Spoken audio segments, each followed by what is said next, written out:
কংগ্ৰেছ আৰু APSLC দলৰ পৰা ত্যাগ কৰি আমাৰ দলত যোগদান কৰা হৈছে। এনেধৰণৰ কাৰ্যসূচী আপোনালোকে দেখা পাইছে।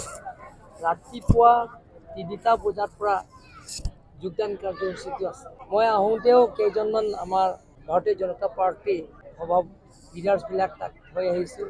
তাতে ভাষণ দি আছে। প্ৰত্যেক দিনে 20 বাৰ 30 বাৰৰ যোগদান কাৰ্যসূচী আছে। আপোনালোকে জানে গৌৰৱ গগৈ সিদ্ধান্ত লৈছে যে প্ৰত্যেক 10 তাৰিখে প্ৰত্যেক মাহত যোগদান কাৰ্যসূচী তেওঁলোকৰে লোৱা হৈছে। কিন্তু 10 তাৰিখৰ আপোনালোকে যোগদান কাৰ্যসূচী কৰিব দেখিছিল নেকি? উল্টা কংগ্ৰেছৰ পৰা ত্যাগ কৰি আমাৰ দলত যোগদান কৰিছে। এই আমাৰ কাৰ্বি আংলং ৰাইজে সকলোৱে বুজি পায়। ইয়াত সকলো জাতি জনগোষ্ঠীৰ ইয়াত বসবাস কৰা লোকসকলে বুজি পায়। ইয়াৰ মানুহবিলাক সহজ সৰল। যে বেছি মিছা কথা ক'লে, বেছি মনোসজা কথা ক'লে মানুহে বেয়া পালে। এইটো কাৰণে মানুহে সেই দলৰ পৰা ত্যাগ কৰি আমাৰ দলত যোগদান কৰা হৈছে। আপোনালোকে জানে যে কংগ্ৰেছ আৰু APSLCয়ে সদায় ডেভেলপমেণ্টৰ কামটো তেওঁলোকে বিৰোধিতা কৰিছে। ফ্লাইঅভাৰ বনালেও তেওঁলোকৰ বিৰোধিতা কৰে। সৈনিক স্কুল বনালে তেওঁলোকৰ বিৰোধিতা, কেঞ্চাৰ হস্পিটেল বনালে তেওঁলোকৰ ধাৰণা কৰিছে। তেতিয়া কেঞ্চাৰ হস্পিটেল ইয়াত নালাগে বুলি মেমৰেণ্ডাম আকাৰে জীয়াই গাঁথাৰটো দিয়া হৈছে। ইয়াত বিলাকৰ দুখীয়া পৰিয়ালবিলাকৰ কেঞ্চাৰ যিবিলাকৰ বেমাৰ যাতে আমাৰ কাৰ্বি আংলং মানুহে যাতে কেঞ্চাৰ বেমাৰ নহয়, তাৰ কাৰণে মই ভগৱানৰ ওচৰত প্ৰাৰ্থনা কৰিছোঁ। যদি কোনোবা কেঞ্চাৰ বেমাৰ হ'লে আমি গুৱাহাটী লৈ যাব লাগে, বি-বৰুৱা কেঞ্চাৰ হস্পিটেল, গুৱাহাটী মেডিকেল কলেজলৈকে লৈ যাব লাগে, চেন্নাইলৈকে লৈ যাব লাগে আৰু মুম্বাইলৈকে লৈ যাব লাগে। টকা পইচা আৰ্থিক অভাৱ মানুহবিলাকৰ কেনেকৈ লৈ যাব।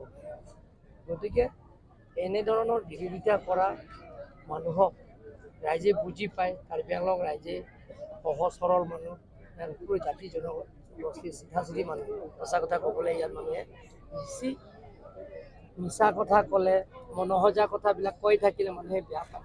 সেইটো কাৰণে কংগ্ৰেছ আৰু APSLCবিলাক সদায় আপোনালোকে ছ'চিয়েল মিডিয়াৰ জৰিয়তে তেওঁলোকে খালি মুখৰ ওপৰত মানে আমাৰ দলৰ ওপৰত বা মোক সদায় সমালোচনা কৰে আৰু তেওঁলোকে অপপ্ৰচাৰ কৰে, মনোসজা কথাবিলাক কয়। গতিকে প্ৰত্যেক দিনে যিমানখিনি তেওঁলোকে মনোসজা কথাবিলাক ক'ব, দিনে দিনে ভাৰতীয় জনতা পাৰ্টি যোগদান কৰি আছে।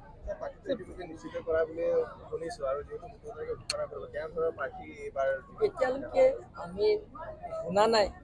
17 তাৰিখ মানে তেওঁলোকে সিদ্ধান্ত ল'ব। বেছি দিন নাই আৰু 4 দিনমান আপোনালোকে অপেক্ষা কৰক। মই জীয়াই গাঁথা আপোনালোকে জানে নেকি? ক'ৰবাত জীয়াই গাঁথাৰ মিটিং কৰা জেগাত আপোনালোকে দেখা পাইছে নেকি? 5টা চিটেই দখল কৰিব। সেইটো আপোনালোকে দেখা পাব। এতিয়া ৰাইজে প্ৰত্যেক দিন ইয়াৰ বিৰোধী আপোনালোকে ক'ৰবাত মিটিং কৰা দেখা এনেধৰণৰ মিটিং ক'ৰবাত দেখিছে নেকি? মই এতিয়া প্ৰত্যেক দিনত 3 বাৰ 4 বাৰ 5 বাৰ 6 বাৰ মিটিং কৰোঁ। আৰু কংগ্ৰেছৰ APSLCৰ লিডাৰ আহিব লগা আছে নেকি? গোপন কিবা যোগাযোগ চলি আছে নেকি? তেওঁলোকৰতো বিৰোধটো কাজিয়া কৰি হয়। কোনোবাতো কংগ্ৰেছৰ লগত এলায়েন্স হ'ব নালাগে, কাৰণ আমি নন ট্ৰাইবেলবিলাকৰ ভোটাৰ্ছ নালাগে বুলি ইমান দিনৰ পৰা আমি আন্দোলন কৰি আহিছোঁ, সংগ্ৰাম কৰি আহিছোঁ যে APSLCয়ে নন ট্ৰাইবেলছবিলাকক মাটি অধিকাৰ দিব নালাগে, ভোটাৰ লিষ্টৰ পৰা কৰ্তন কৰিব লাগে বুলি ইমান দিন আমি প্ৰচাৰ কৰি আহিছোঁ। অকল কংগ্ৰেছ পৰা এলায়েন্স হ'লে তেওঁলোকে আপোনালোকক কেনেকৈ প্ৰচাৰ কৰিব? সেইটোলৈ তেওঁলোকৰ মাজত পুৰা মাৰামাৰি হৈ আছে। বোকাজানটো আপোনালোকে জানে যে ৰতন ইংকিমৰ কথা মই নকওঁ, কিন্তু কংগ্ৰেছৰ প্ৰাৰ্থীক ঘোষণা কৰাৰ লগে লগে তাত ব্লক কংগ্ৰেছ, মণ্ডল কংগ্ৰেছ আৰু প্ৰাইমেৰী কংগ্ৰেছবিলাকৰ সেইদিনা যোগদান প্ৰত্যাগ কৰাটো দেখা পাইছে আপোনালোকে। এতিয়ালৈকে যোগদান কৰা আমাৰ লগত যোগদান কৰিব। এতিয়া বোকাজান মই মিলাব পৰা নাই। বোকাজান কংগ্ৰেছ গোটেইখিনি মিলিব। বোকাজান LA কনষ্টিটুৱেঞ্চি কংগ্ৰেছৰ প্ৰায় 4,000কৈ অধিক লিষ্ট এতিয়ালৈকে আলোচনা কৰা হৈ গ'ল। 4,000+। প্ৰাইমেৰী কংগ্ৰেছ, মণ্ডল কংগ্ৰেছ, ব্লক কংগ্ৰেছ, মহিলা কংগ্ৰেছ গোটেইখিনি আমাৰ দলত মানে সময় পোৱা নাই। কালি মোৰ দিনটো যুৱ মৰ্চা সন্মিলন আছে, যোগদান কাৰ্যসূচী আগৰ পৰা ঠিক কৰা হৈছে।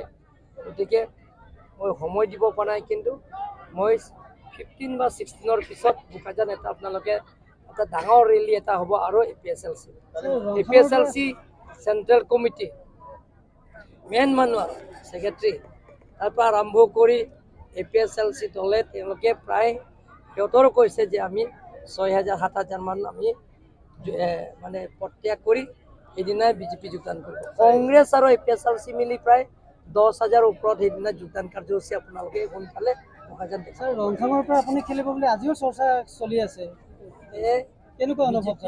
বিজেপিটো হ'ল মানে মই খেলিম বুলি খেলিম, মই CM হ'ম বুলি হ'ব নোৱাৰোঁ। মোক যদি কালি যদি কয় তুমি বিজেপি সাধাৰণ কৰ্মী এটা হ'ব লাগে, সেইটোও মই মানো।